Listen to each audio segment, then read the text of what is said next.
Okay, Uriah, this is like right behind you, so don't move a muscle, okay? You move the muscle. No, that's good. Yeah, move up a little bit. That's good. That's good.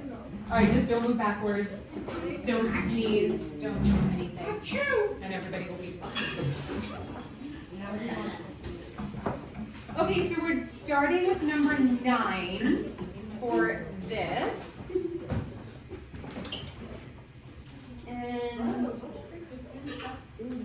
question, or actually 9 and 10. Questions 9 and 10 will say something like, use the square root property to solve the equation. And here's an example. What if here's something like x squared equals 25, and we need, what in the world? Get your notebook out and start taking notes. Example, x squared equals 25. Keep in mind this is a quadratic equation. Think of a parabola. So what does x equal, Lily? So what I just said was, keep in mind this is a quadratic equation. Think of what a parabola looks like and what a solution looks like on a graph. The number multiplied times itself, squared, is going to be 25. Find a solution or solutions. Lily, you were getting this yesterday. Alea, help her. Is it positive, negative 5? Yes, it's positive 5 and negative 5. So x equals negative 5 and positive 5, or you can just write it like that. I believe there is a positive negative button that you can choose in your digital situation. So,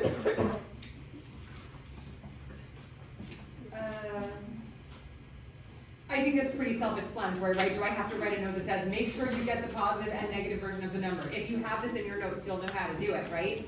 So if it said x squared equals 36, what would be the solutions? Lily? You have to listen to my words, okay? Negative 6. Very good, oh, you did listen, okay. Okay, let's do another example. X squared equals 256. What? 256? I can't count that high. Well, maybe you can't, but your little friend with all the buttons can. So, 256. Let's see if we can find the square root of it. Ooh, it's 16. So should I write 16? No. No, because we know that quadratic equations can have a positive and negative version of the solution. I'm just trying to, is there anything that you would want me to write on here that would help you? Are we going to go over like the what's it called? Fraction one? I'm gonna go over everything that you could possibly see. Yeah, the fraction one that we had in our lesson, you probably will not see that. And if you do see it, I will go over it as a class during the quiz because it wouldn't be fair that I'm saying that you won't see it. Yeah? Oh, I have a question. Are we gonna do the ones that isn't like the square root? You know how 25 is Yes. So those are the examples for 9 and 10. So pretty simple, right? I'll just put a note, use a calculator if you need help. My notes are already on Canvas, Some things that I'm writing like this, I don't have in my notes, so you're gonna wanna get everything down that you can. All right, so for questions 11 and 12, it might look something like this. X squared equals negative 100. Yes. It's 0. Okay, Grayson. Because- Yeah. Here's why. Yeah. Because you can't multiply a negative and a positive for and it's to be backwards. Okay, so if you multiply, you know me, I'm not just gonna I know. tell you. So I'm gonna take your answer, 0, and I'm gonna check it. How do we check an answer? Plug it in. Let's plug it in. Good thing this is an erasable pen. 0 squared equals negative 100. Grayson said the solution is 0. Does 0 squared equal negative 100? No. So that can't be the solution. What?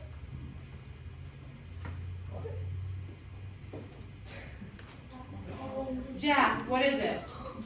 No solution. No real solutions. Very good. 0 is no real, it's not no real solution. Yeah, 0 is actually a number, so. Okay, no real solution because you can't square a number and get a negative.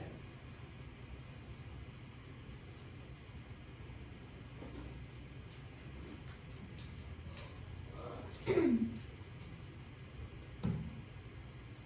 that make sense? So for any negative like that, it's no solution.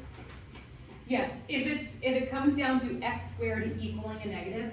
Now, if it were to say something like, let's just say, and I don't think you'll have this, but just to answer your question, let's just say that it said something like negative 2x squared equals negative 200. Now, you don't want to apply what this says to this because this doesn't just say a number squared is negative 200. This says negative 2x squared equals negative 200. So how would we solve this one? Yeah. You gotta get rid of the negative. You gotta get x by a shell. Yeah, so how do we do that? And 2. No, Oh, silly. no. Emily. Oh, Divide by 2 on both sides. That cancels out, and now we have x squared equals what?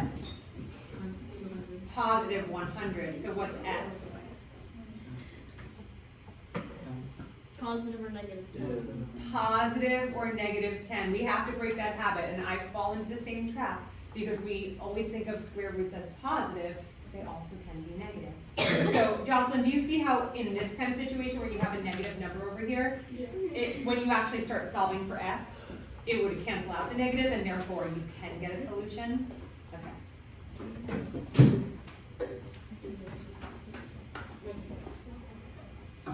Okay. So for questions 13 and 14, it will also tell you to use the square root property to solve the equation. Use the square root property to solve the equation. And then you might see something like this.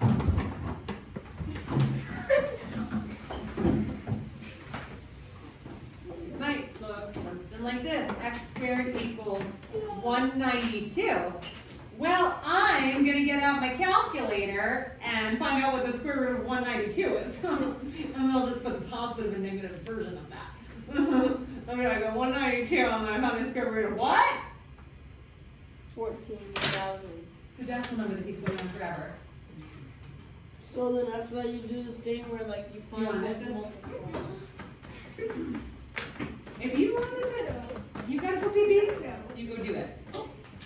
13.8564066, blah, blah, blah, blah, it keeps going on, but the calculator has no screen for that. So do I just, no, there's a solution. Wait, I know what to do. There's a solution, but it doesn't say to round to the nearest tenth or round to the nearest hundredth, so we can't round that number. So how do we give the exact value?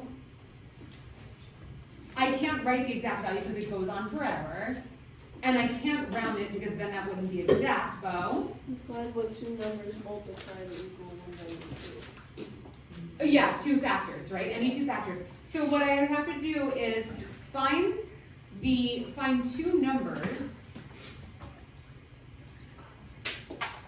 So hold on. Let me just write this down. The square root of x squared would be x. And so we're finding x equals the square root of 192. And I would need to break this down into two factors.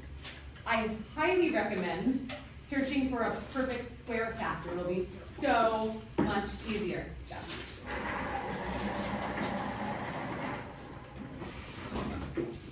But if you don't get a perfect square factor, you can still get the same answer. Actually, I'll do it both ways. Let's start with a really easy perfect square factor. Do you guys know what those factors would be? 5. Those wouldn't be perfect squares, but those would be factors. What's a perfect square? 25, 36, 100, anything that has a whole number square root. We do make.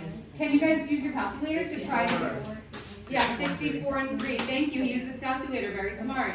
So don't forget to write the square root of 64 times the square root of 3 are the radical factors of radical 192. Now the reason why I said try to pull a perfect square factor, because then you can just immediately get that free bird out of there. Free this from its radical cage, and what is it, Lily? 8. Very good. But you're gonna have to start paying attention without me calling on you every time you start touching Alea's hair, okay? Now, this is free as a bird. This cannot be broken down anymore. So that's gonna stay in its radical cage, despite all its rage. You gonna sing it? No, I don't have time. We're in the middle of a review. Okay. All right. Okay, just real quick. Despite all my rage, I'm still in my radical cage. Okay. So x equals. Come on, reel it in, guys. X equals. Tell me what's wrong with what I'm writing. X equals 8 radical 3. Tell me why that's wrong. Yay, Jacob! Very good. Here you go. Sorry that it's great. All right, positive and negative 8 radical 3. Now let me just show you real quick that you can break radical 192 down in a different way and still end up with the correct answer. So 192 divided by 2 would be 96. So radical 96 times radical 2. Radical 2 has gone as far as it can go, and despite all its rage, it is still in its radical cage. Okay, so radical 96 can be broken down into factors. I don't know, let's divide by 2 again. 96 divided by 2 is 48. So radical 48 times radical 2. Another one that cannot be broken down anymore. Oh my god, And then 48, what factor? 4 and 12. 4 and 12. Radical 4 times radical 12. And then how do I break down radical 4? 2 and 2. 1, 2, 3. Okay, so this can be broken free of its radical cage. And what do we break it down to? Oh, we can just simplify this because it's a perfect square. So this would be 2. and it cannot be broken down anymore. So 12, a radical 12 can be broken down. 2 and 6. 6 and 2 is fine. So radical 6 times radical 2. So I have this, and then I have radical 6. We can break that down if we want to. 2 to 3. Radical 2 times radical 3. The reason I said if we want to, if it doesn't have any perfect squares inside of it, then there's really no point in breaking it down. But wow, you see how this is a lot more complicated than trying to find a perfect square factor? But we can still do it. We've got radical 2 times radical 2 times radical, oh, no, that's a free There's word. pairs. Radical 2 times radical 2 times radical 2 times radical 2 times 3. There's a pair. So I have 2 times radical 2 times radical. You know what? Let's actually multiply all those radicals 2's together and put them in. Wow, look at that. It would be 2 times 2 times. Yeah, 2 maybe we should times just pair them up. Radical 2 times radical 2 equals radical 4. That's 2. 2. So we'll make it a free. Done and done. Radical 2 times radical 2. 2. That's radical 4. Simplify that and it's 2. That's a free bird. And then we have, I already put this original free bird 2 over there, so I'll cross that out. And then I have my radical 3. So what do I get? It's a positive negative 8. Positive negative 8 times radical 3. Hey, that's what we got up here, but we got it a lot quicker. So when you start breaking a number like this down, if you divide by 2 and you get a number that's not a perfect square, try dividing by 3, or divide by 4, or 5, or 10, or a million. Just try to get a perfect square. It's so much easier. Can we do the other one? Yeah, that's what I just proved to you. I said you can do it the other way, and I'll show you that you'll end up with the same answer, folks. I don't see the difference in the ways. It was an easier route. Right, and that's why the different way is this way we identified a perfect square factor to take an easier road. This way we just divided by whatever we wanted to find factors. Do you understand what I mean? Like this way is just not really giving it too much thought, it's just dividing and getting factors. Nothing wrong with it, it's just a messier way of finding it. It leaves more room for silly mistakes. This one is a little bit more, let me think about which factors are the best to use. 8.3. Yes. Okay. Did you watch the videos for the other ones? I watched the one where you sent my mom that. Oh, that was super simple. If you do it yourself, you don't have to get upset about it. I'm just saying.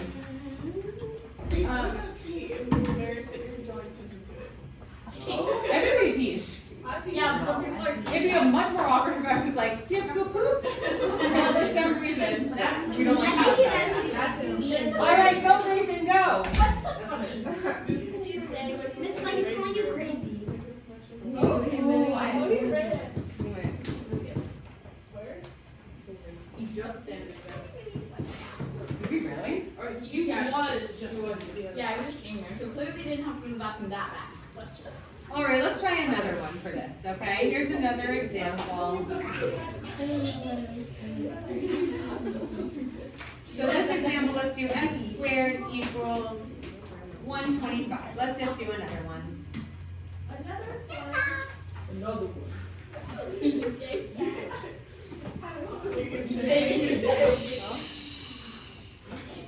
Okay, how do we solve this? We have to do the factor tree.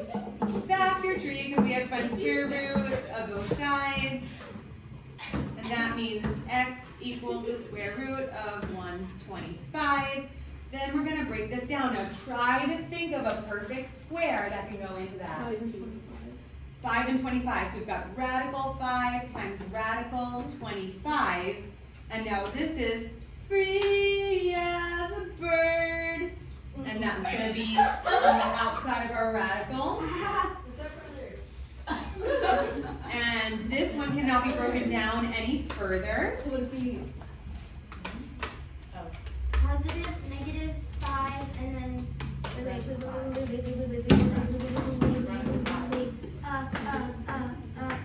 no the radical 25. 5. why? 5. Because the radical 125, we broke it free from its radical cage because there was a free bird hidden in there. So we broke that free, we simplified it, and this radical 5 is it's stuck. Oh, did you do that because you needed me to sing that song again? I accept. Spite on my rage, I'm still in the rage.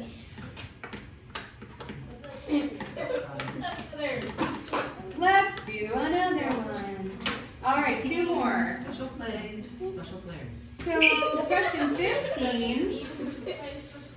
Question 15 is gonna look something like this. Can you noisy people in the back stop? Other people are trying to hear. Yeah. X squared plus 5 equals 174. So should I start breaking down radical 174 or what? Vincent, what do I do? Oh yeah, you should. I want to taste it. Angelina, thank you. I'm sorry, it's really hard to hear you. I just asked you guys to be quiet, and you're still talking. Subtract 5 from both sides, very good. X squared equals 169. Now what do I do? 13. What? Positive negative 13. Okay, x equals positive and negative 13, the square root of 169. Let's try another one. Question 16 might look something like this. 2x squared minus 10 equals 0. Wait, you gotta do The the property of 0. Add It looks like that. 10 on both sides. Add 10 to both sides. And here's the deal. If you look at that and say, oh, 0 product property, you can try it, but you're going to realize that you won't be able to factor this, and therefore you're going to get stuck. So we'll try this method, And then the square root property. And it's 2x squared equals 10, and then divide both sides by 2, Whoops, 2. and then it's positive and negative.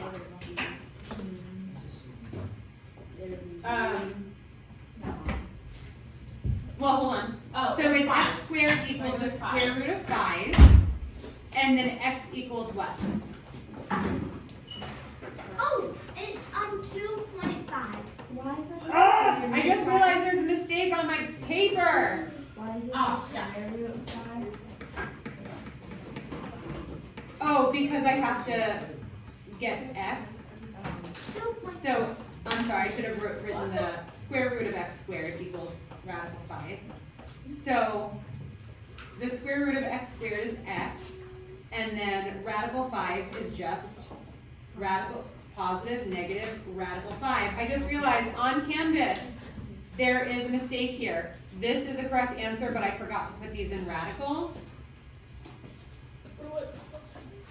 Which one's that? I think It's it's radical. radicals This and is negative right. 5. No. Wait, no, it no, goes negative on the radical outside. From both sides. The negative goes on the outside. Okay. So, if you don't put 5 in a radical, will it be wrong? It will be wrong, because radical 5 and 5 are two totally different values. That was 16, that was the last one. Okay, voters. Is it funny to What is with everybody's bladders in this class? Are they fine? Who said that he has to know? What? And it's all the boys. Like, why? I'm just about to go through the most important problem yet. I feel like Why? Probably 2 minutes. 2 minutes? 2 minutes. That's a long time, brother. Go! You go too. What's up, brother?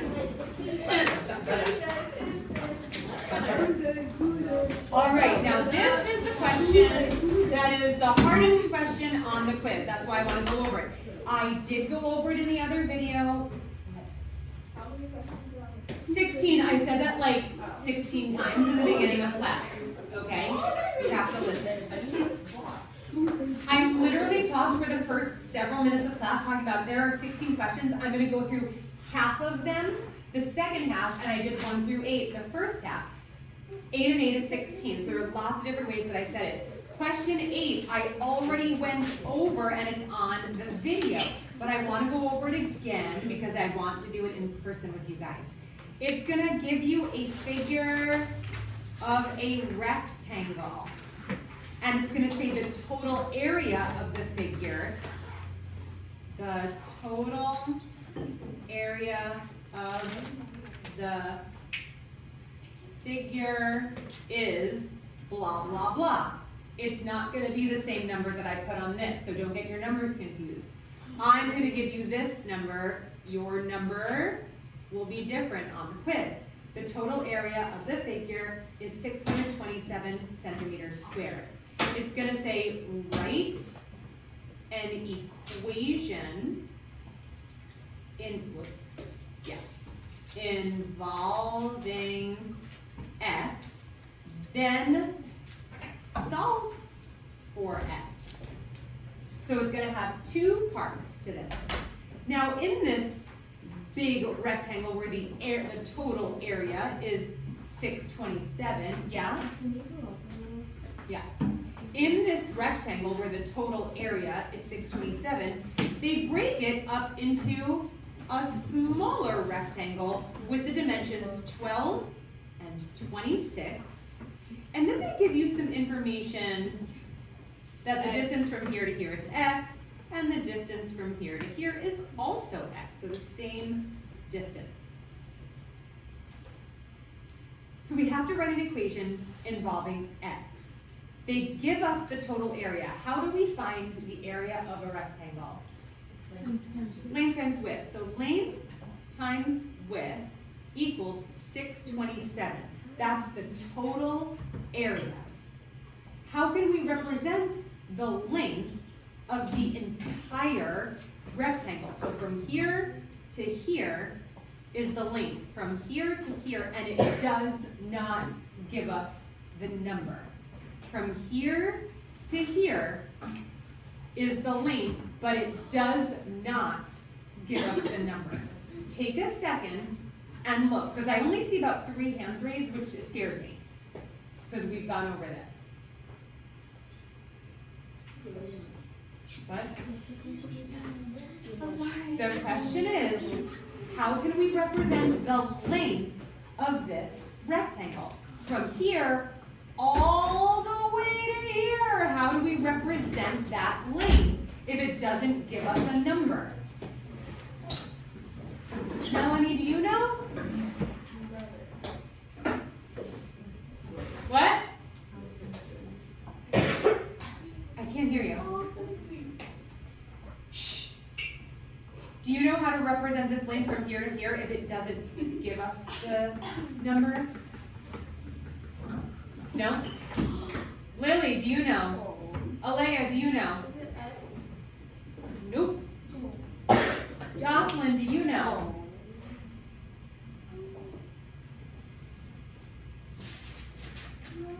Okay. Vincent, do you know? How's your pencil? Is it doing well? You're taking a long look at your pencil instead of the figure. Grayson, do you know? Charlotte, do you know? Guys, this question that I'm asking is like just the tiniest little part of this big problem. All I'm asking is how we can represent the length. I'll give you a hint. We can't represent the length by saying it's 50 centimeters, it's 22 centimeters, it's 1,000,000 centimeters. It doesn't tell us the distance. It doesn't tell us the length, but it does give us a lot of other information in the shape. Grayson. X plus 12 and then parentheses and do, no? Not for the length. The length is from here to here, Brianna. If we do that, and it says write an equation involving x, so then we're going to have y, not x. Jacob. Is it L minus 26x? What? No. Faith. No. Because, guys, please take a look. I know half of you are raising your hand and do know the answer. I love that you know it, but I need to explain this. The distance from here to here is the same thing as the distance from here to here, and and here to here. It's a rectangle, so this distance from here to here is the same as here to here, and they give us the length of part of this and the length of the other part. So how do we represent the length? Lily, did I lose your attention? Well, I don't have time for pauses. Did I lose your attention? Are you paying attention? I don't have time for shoulder shrugs. Oh my gosh, Brianna. No, I need to represent the length from here all the way to here. And I'm not at all annoyed with you because I know you've been asking. Oh, Whoa. it's 26x, right? So 26 times x? Plus x. Yes! 26 plus x from the person who hasn't been here for 3 days. Okay, 26 plus x. Lily, how can I represent the width from here to here? Yes, 12 plus x. So the length is 26 plus x, the width is 12 plus x, and that equals 627. That is the equation that you want to write involving x, as the first question is going to ask for. Then we're going to solve for x. Now this is going to get complicated, so everybody pay attention. Okay, the very first thing I'm going to do is use my commutative property of addition to switch the 26 and the x. Not because there was anything wrong with this, the way that this was written, but because I want to get everything in standard quadratic form, and this will ensure that my x squared will be in the beginning, my bx will be in the middle, and my c will be at the end. It'll already be in perfect form. I won't have to rearrange anything. So I'm just using my commutative property of addition to switch these binomial expressions around. Okay, so now I'm going to FOIL to make a quadratic equation, because I can't use my zero product property. I could subtract 627 to set it equal to 0, but then I would have nothing to subtract 627 from, because there are parentheses here. I can't mess with those. So let's break everything free from the parentheses. X times x is x squared. Outer, x times 12 is 12x. Inner, 26 times x is? 26x. Good. 26 times 12 is 312. I already have it done. Set that equal to 627. And we need to do two things. The first thing is, these are like terms. They can be combined. X squared plus 38x plus 312 equals 627. Yes, there's still more. Now we want to use our zero product property, but it's not set to 0, so what do we do? Yeah. Subtribute whatever 112 or 300. No, that's not how we set it equal to 0. You subtract 627. Yeah, we subtract 627 from both sides. That gets rid of this and sets it equal to 0. Do you see that? Okay. So we have, How did you get 38x equals 12, 1, and 26? Oh, never mind, I see. just adding 12 and 26 together. Okay, so x squared plus 38x. Combine these on your calculator and you'll get minus 315 equals 0.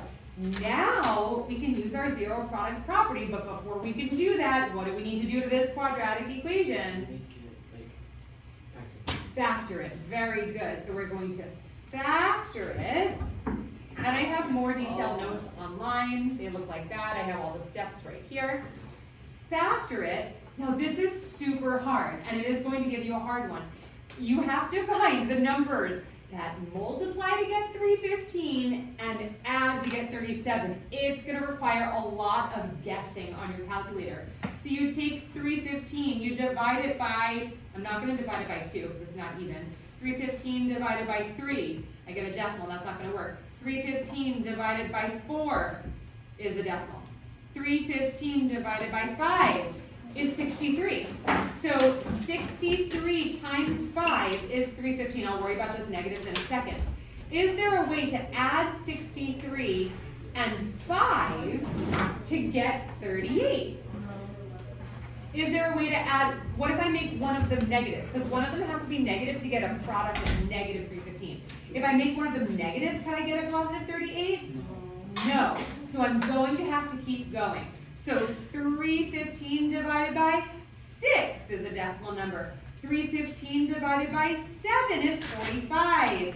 So 7 plus 45. Could that get me a 38 if I make one of them negative? Yes, which one would have to be negative? 7.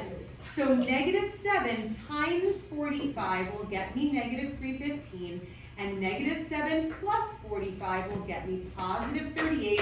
Therefore, x minus 7 times x plus 45 equals 0. That is factored. Now we can use the zero product problem. X equals what? 7. X equals what? Negative 45, but we're still not done. We have two solutions. There's nothing wrong with two solutions if you're talking about a parabola on a graph, because the coordinate plane has positives and negatives. You know what doesn't? Measurements. Which one of these solutions is not viable, is not possible? Negative 45 is not a possible measurement, therefore it cannot be included as a solution.